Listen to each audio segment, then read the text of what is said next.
अनमोल खजाना कबो न दिल से तेजा, धड़केला हरदम बेटा खाती माई के करेजा, कुहकेला हरदम बेटा खाती माई के करेजा।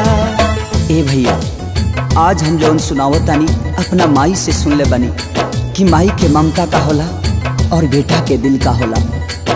सुनी ध्यान से सुन ल भाई एगो बेटा के कहानी, मनमोहनी के जाल में पड़ के कैलस बड़ा नादानी।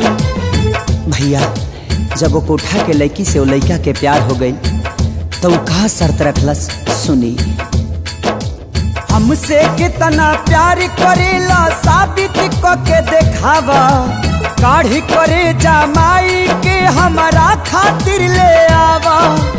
लड़का कलस बस इतना छोटा सा बात। तिरिया जाल में फंस के तब ऊ घर पे कमीना आइल, काहे मुंह झुराइल तो हर हो खबलाल बुखाइल। ओ माई के ममता तो देखी, वो माई थाली में खाना परोस के वो लड़का के इंतजार में दुआरी पर बैठल बड़ी आ कहली का, बाबू एने ओने के घूमल छोड़ा अपन देह सहेजा, एने ओने के घूमल छोड़ा अपन देह सहेजा, कुहकेला हरदम बेटा खाती माई के करेजा, धड़केला हरदम बेटा खाती माई के करेजा।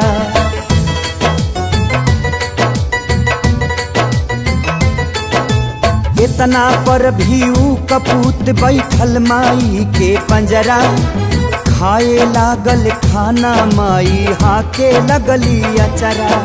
कैसे कि माई पड़ोसी से पैंचा आटा मांग के लिए अली और 4 गो रोटी बनौली। घर में बिना ना रहे ताचरा के हवा हाँक हाँक और ओकरा मुंह में रोटी खियावे लगली।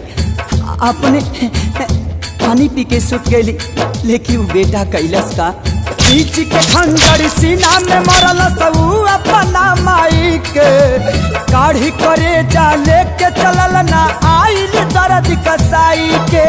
ठोकर से जब गिरल करे जा कहलस ममता जागल, हे बचवा कहीं पैर में तोहरा चोट त नाही लागल।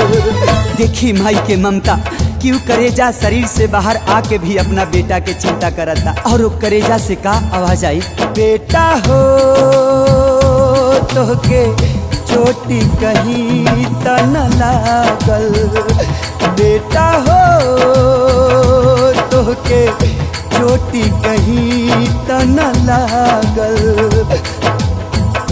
और आखिरी बार वो करेजा से का आवाज आवता, सुनी जहाँ जाए के बात हके जल्दी उठा के ले जा,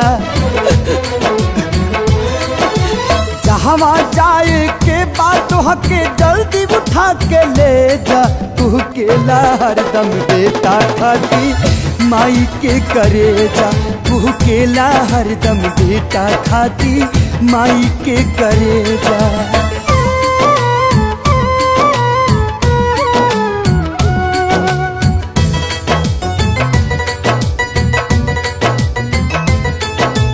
देख करेजा कहलस देखा के तना हई दीवाना हम, तोहरा खातिर माई के भी कैनी याद बेगाना हम।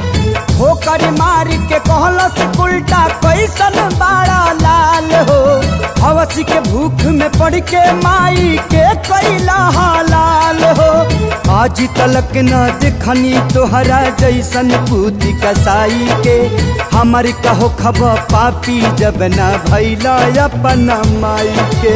कहियो तू हमरो के छोड़बा सटकल तोर भेजा, कहियो तू हमरो के छोड़बा सटकल तोहर भेजा, तू केला हरदम बेटा खाती माई के करेजा, धड़केला हरदम बेटा खाती माई के करेजा।